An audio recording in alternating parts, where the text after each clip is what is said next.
The church was cool and quiet, amplifying the strangeness of the scene. Thomas Blake stood at the altar beside a woman he would never have looked at twice under any other circumstance. From the very beginning, they were an odd couple, a portrait of mutual desperation. The union was not one of love, but a stark compromise brokered by the town priest, who knew both their dire situations all too well. Thomas, a failed farmer with the wolves of debt scratching at his door, stared blankly at the cross. Sarah, only 25 but left alone and overwhelmed by the 35-acre ranch her father had left her, kept her eyes downcast, her large frame filling the simple dress she wore. This entire marriage was built on a lie. Thomas's lie. He had agreed to this pact with a clear, cold plan: use her stability to regain his own, and once his finances were secure, he would leave. The fear of debtors and the loss of his family's small plot of land was a far more powerful motivator than his own morals. For Sarah, this was a different kind of gamble. Rejected many times for her size, she saw in Thomas something the others lacked. He was handsome, with kind eyes, even if they were shadowed with worry. Despite knowing his financial ruin, she had agreed immediately, clinging to the hope that this time might be different. The priest's words were a distant drone. The vows were exchanged, his own "I do" feeling like the signing of a contract. Hers a hopeful whisper, and then it was over. The ride back to her ranch was a study in silence. They sat on opposite ends of the horse cart's bench, the physical distance a chasm between them. The only sounds were the creak of the wooden wheels on the dirt track and the steady clip-clop of the horse. The 35 acres of the Quinn Ranch, with its sturdy farmhouse and handful of livestock, came into view not as a home, but as a business opportunity for Thomas and a lonely inheritance for Sarah. They entered the house without a word. The air was thick with unspoken questions. "The guest room is prepared for you," Sarah said softly, pointing down a short hallway. "It's just there." "Thank you," Thomas replied, grateful for the escape. He went to his room, and she went to hers, the closing of two separate doors sealing the reality of their arrangement. In Thomas's room, the room was sparse but clean: a simple bed, a wash basin, a window looking out over the fields he now had access to. He sat on the edge of the mattress, the springs groaning under his weight, and finally allowed himself to breathe. He had done it.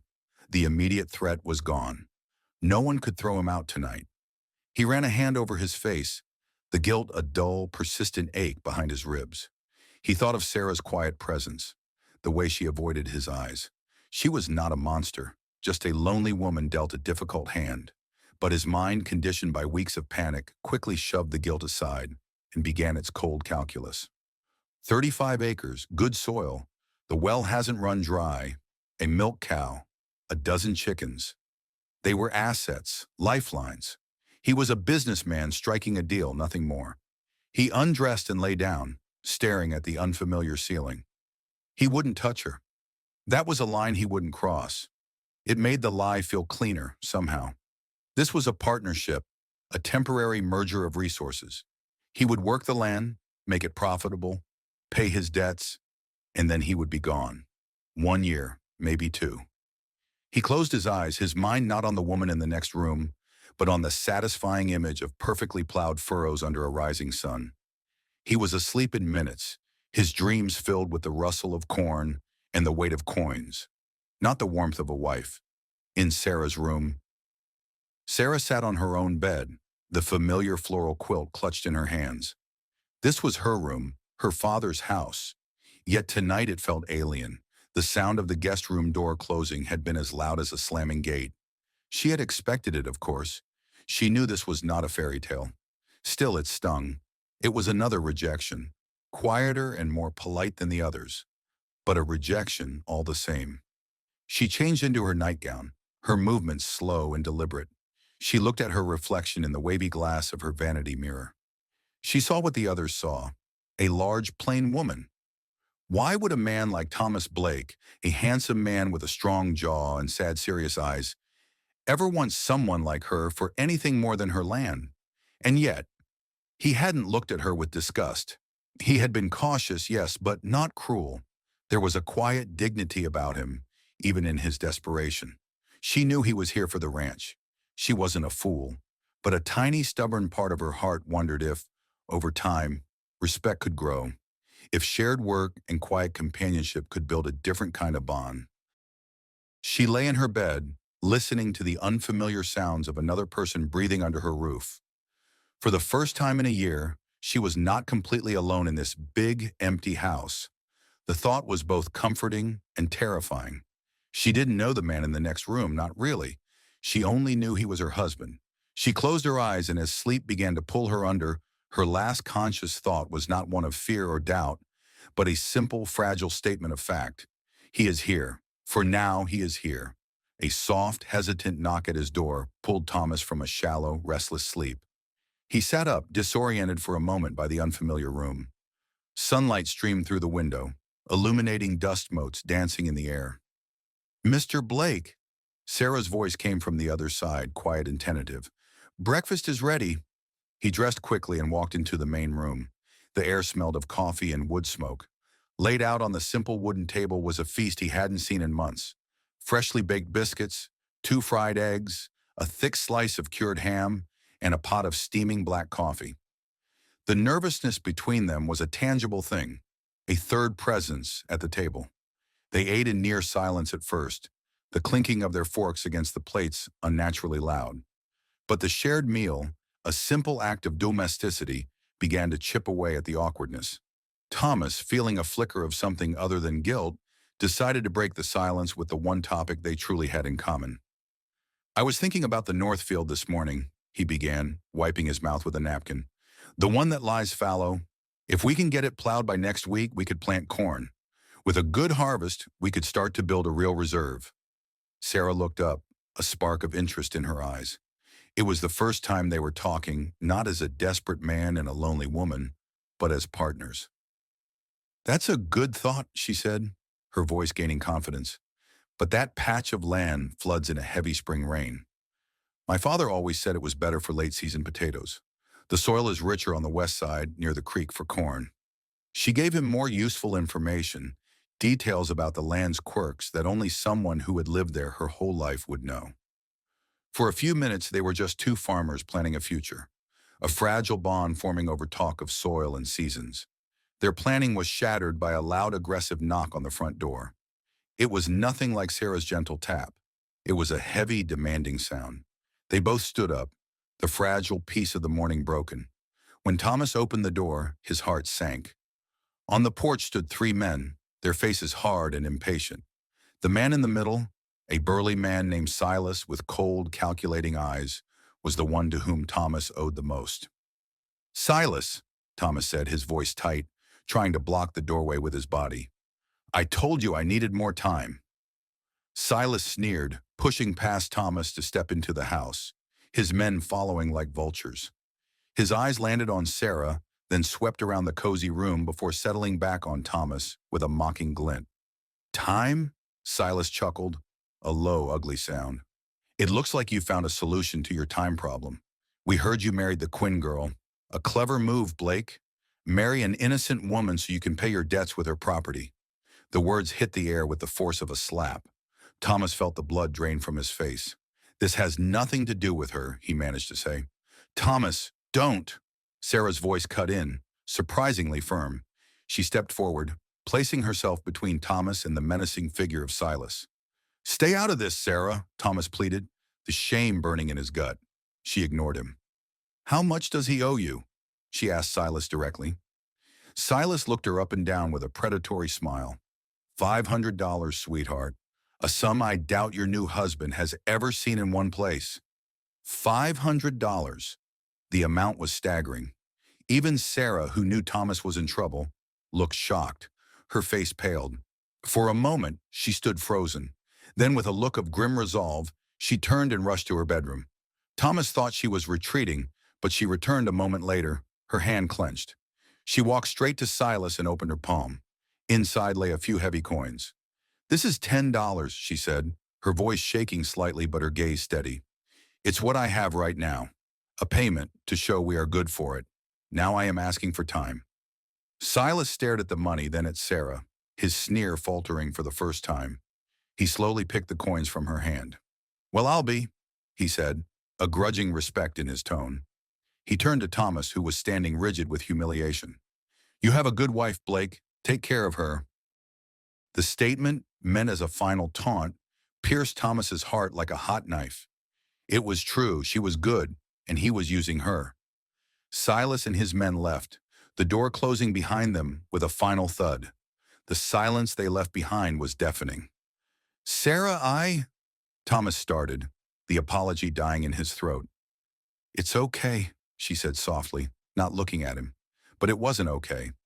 The humiliation of being exposed as a fraud in front of her, of having her defend him and his debts, was too much to bear. He couldn't look at her, couldn't face the quiet strength she had shown while he had stood by, helpless and ashamed. Without another word, he grabbed his worn hat from the peg by the door and walked out into the bright morning sun, heading for the fields.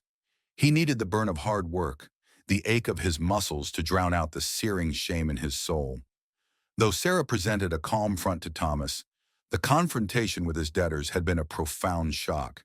As she cleaned the breakfast dishes, her hands trembled. $500. The sum was a phantom, large and terrifying. For a moment she felt a wave of despair, wondering what direction her life was heading in, shackled to a man whose past was a minefield of debt. But then she pictured Thomas's face when Silas had mocked him, the deep, burning shame in his eyes. She hadn't liked seeing that. A desperate urge to help him, to erase that look, surged through her. But she was cautious. Her father had taught her to be sensible.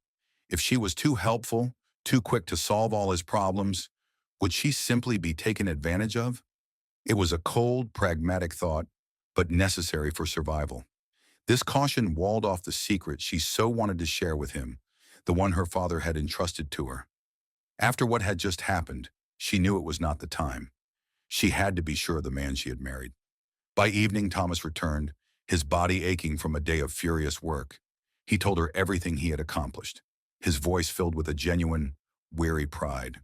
He'd cleared the west field for corn, just as she'd suggested, and had even ridden to his own small property to ensure the fences were still standing. Sarah could see the truth in his exhaustion and his efforts. She cooked a wholesome meal and they ate. The conversation easier than it had been that morning. The same routine followed. They slept in their separate rooms, each alone with their thoughts. Sarah wondering if her trust was well placed. Thomas haunted by his shame, but driven by a need to prove himself through hard work. Like this, 3 months passed. The silence at the dinner table was replaced by talk of weather and market prices. He learned the rhythm of her farm, and she learned the determined set of his jaw when he was focused on a task. The wall of nervousness between them had lowered, replaced by a comfortable, respectful partnership. But the problem still loomed. Every spare dollar they earned from selling milk and eggs went directly to paying down Thomas's debt, a constant drain on their progress. Sarah kept helping, offering what little she had without question, a silent partner in his struggle. One afternoon, Thomas came home early, the handle on his axe having split. The house was quiet. "Sarah?" he called out, but there was no answer. He was about to go to the barn when he heard it, a faint, rhythmic scraping sound from below. Curious, he moved towards the root cellar entrance in the kitchen. Without making a sound, he crept down the main steps into the cool, earthy darkness of the basement. The noise was clearer now, coming from the far corner. There, mostly hidden behind old barrels, he saw something he'd never noticed. A small square wooden door set directly into the dirt floor, almost perfectly concealed. It was slightly ajar, and from the crack, the warm light of a lantern flickered out. Thomas's heart began to beat faster. He moved like a shadow peering through the opening. Below, in a small, cramped cellar, was Sarah. Her back was to him, and he saw her place a small, heavy-looking pouch into a large wooden box before closing the lid. He stepped back silently, his mind racing, and retreated up the stairs just as quietly as he had come. He acted as if he had just arrived home, and when Sarah emerged from the basement a few minutes later, she had no idea she'd been seen. That night, their routine was the same. They shared a meal, talked of their day, and went to their separate rooms. But tonight, Thomas's mind was not on farming. It was on the hidden door and the secrets it held. After waiting for hours until the house was steeped in the profound silence of midnight, he got up. He crept downstairs, his bare feet cold on the wooden floor. He found the door, hidden under a worn-out rug just as he'd suspected. Lifting it, he revealed a steep wooden ladder descending into darkness. He lit a candle and climbed down. The hidden cellar smelled of dust, old leather, and time. Around him were things her father must have collected: antique tools, the brittle skins of animals, and a pair of impressive elk horns mounted on the wall. And there, on a sturdy wooden table, sat the box. With trembling hands, he lifted the heavy lid. His breath caught in his throat. Nestled inside on a bed of velvet cloth lay three thick, gleaming gold bars. Beside them was a pouch spilling with gold and silver coins, and next to that, an expensive silver-inlaid revolver. He stared, his mind blank with shock. Then a wave of adrenaline surged through him. Excitement, pure and electric, followed by a darker, more familiar feeling: greed. He could take just one bar. One bar would be enough. He could pay Silas, reclaim his own land, and be gone before she even woke up. He could start an amazing new life, free from this charade. Or he could take it all, vanish without a trace, and become a wealthy man overnight. The thoughts were intoxicating, a poison of possibility. But as he pictured himself stealing away in the night, another image surfaced. Sarah standing on the porch, offering her last $10 to a man who had insulted her. Her quiet strength, her unwavering support for him these last 3 months. He slammed the lid shut, the sound echoing in the small space. What had he become? The fear of debt and a life of failure had twisted him into a man who could so easily calculate the cost of breaking a kind person's heart. He remembered her wholesome meals, her thoughtful advice about the farm, her quiet sacrifices. All of it given to a man who, until this moment, had seen her as a temporary solution. He knew he couldn't steal from her, but the debt was still there, a crushing weight. He had to talk to her, to tell her what he'd found. He was her husband, after all. He would promise to pay her back every last cent. But how? How could he admit he had snooped, that he had violated her trust and uncovered a secret she was so carefully trying to keep?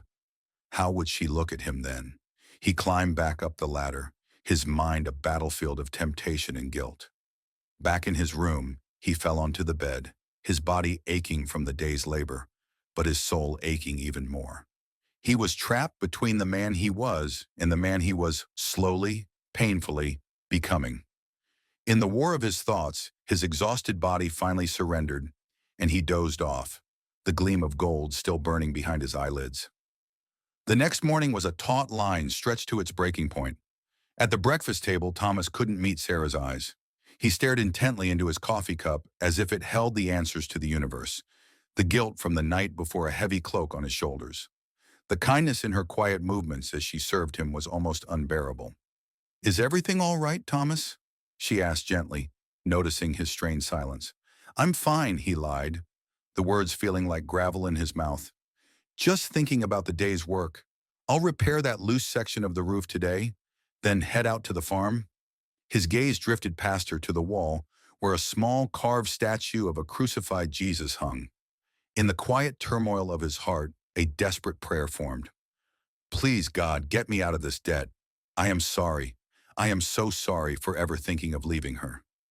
He risked a glance at Sarah, who was pouring him more coffee, her expression one of simple, honest concern.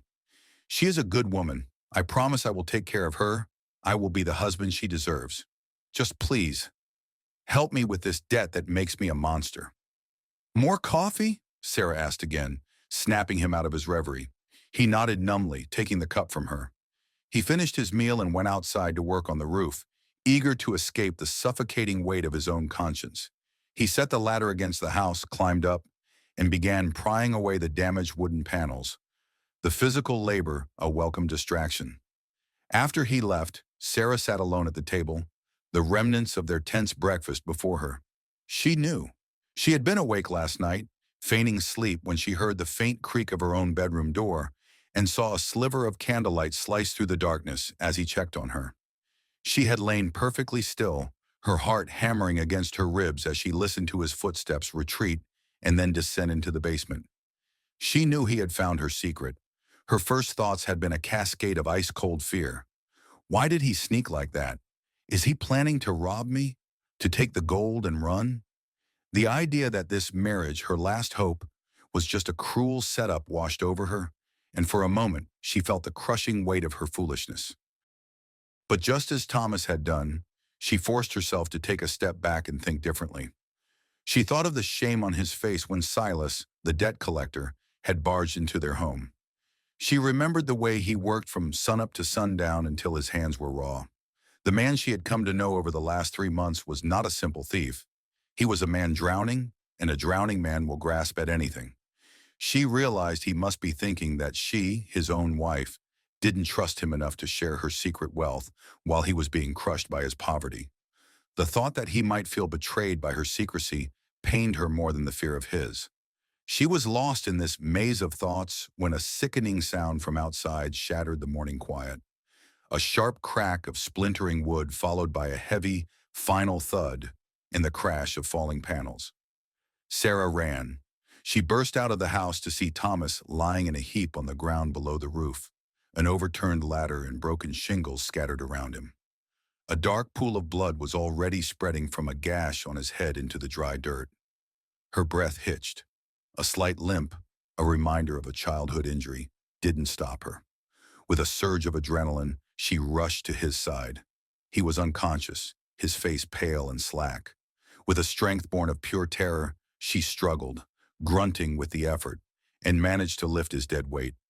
She half dragged, half carried him to the horse cart, her body screaming with the strain, and somehow got him settled inside. She drove the cart with a frantic urgency, her own fear a roaring in her ears. Thomas began to stir, his eyes fluttering open. He was semi-conscious, the world a confusing, tilting blur. "Thomas, stay with me," she yelled, her voice raw with panic. "Just stay awake." "We're almost to the doctor."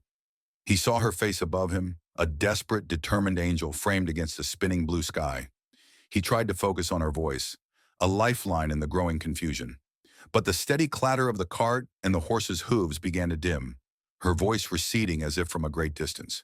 His vision swam, the edges turning dark, and then everything went blurry, fading to black. What will happen now? As Thomas is pulled into the darkness of his injury, we are left to wonder. Will this tragic accident be the final straw that breaks their fragile arrangement, or will it be the one thing that finally forges a true bond between them? Will they ever be able to live as a real husband and wife? Do you think this injury will change the direction of their lives forever? Before we find out, if you're enjoying this story, make sure you subscribe to our channel so you never miss a chapter in the lives of characters like Thomas and Sarah. Just as he was pulled violently into darkness, Thomas slowly, gently, returned to the light. The journey back to consciousness took a week. For days, the world was a confusing fog of muffled sounds and blurry shapes. But then, one afternoon, the view sharpened. The fuzzy images resolved into the familiar wooden beams of his bedroom ceiling, and the muffled noise became the gentle, rhythmic swoosh of wind. He turned his head slowly, his muscles aching, and saw Sarah sitting by his bed, waving a simple hand fan to create a cool breeze for him. She looked tired, with dark circles under her eyes, but her expression was one of unwavering devotion. He realized she must have been there the whole time. He had been conscious for 2 days, the doctor later told him, but this was the first moment of true clarity. In that moment, watching this woman who owed him nothing care for him with such tenderness, the last of his pride and foolish plans crumbled away, leaving only a raw and overwhelming truth. He gathered all his energy, his throat dry and raspy. "I love you, Sarah," he whispered. A single tear escaped the corner of his eye and traced a path down his cheek. Sarah wasn't prepared. Her hand, which had been waving the fan in a steady rhythm, stopped midair. She stared at him, her own eyes welling up instantly. She put the fan down, took his hand in both of hers, and pressed her lips to his knuckles. "I love you too, Thomas," she said, her voice choked with emotion as her own tears began to fall freely. Watching her cry, seeing the pure, unburdened love in her eyes, he knew he had to confess everything. He gathered his courage. "I'm sorry," he said, his voice gaining a bit of strength from his resolve. "I have not been a good husband. I thought of betraying you. I guess God gave me this punishment to show me the truth. He confessed it all, his original plan to leave her, his greedy thoughts upon finding the gold, his snooping around her home. The guilt poured out of him, a poison being drawn from a wound. Sarah listened patiently, never letting go of his hand. When he was finished, she wiped his tears away with her thumb. "There is nothing to forgive," she said softly, "and I must apologize too." She explained her fear, her need to build trust before she could share her father's secret. "I wish I had told you sooner," she whispered. She reached over to the small table nearby and picked up a sheaf of folded papers. She handed them to him. "While you were sleeping, I rode into town. Your debt is paid, Thomas." He looked at the papers, stamped and official, then back at her, his vision blurring with fresh tears. "What is the point of that gold?" she said, her voice full of a love that astounded him. "If my husband is stressed and haunted all the time, its only value is in giving us peace." More tears fell from Thomas's eyes, but these were not tears of guilt or shame. They were tears of gratitude. He gestured for her to come closer, and she leaned in, hugging him carefully. In that embrace, surrounded by the scent of her hair and the warmth of her arms, they both felt a trust and a love like no other. A real beginning. For the rest of the afternoon, they simply talked, truly talked for the first time as husband and wife. Their conversation punctuated with soft smiles and many, many "I love yous."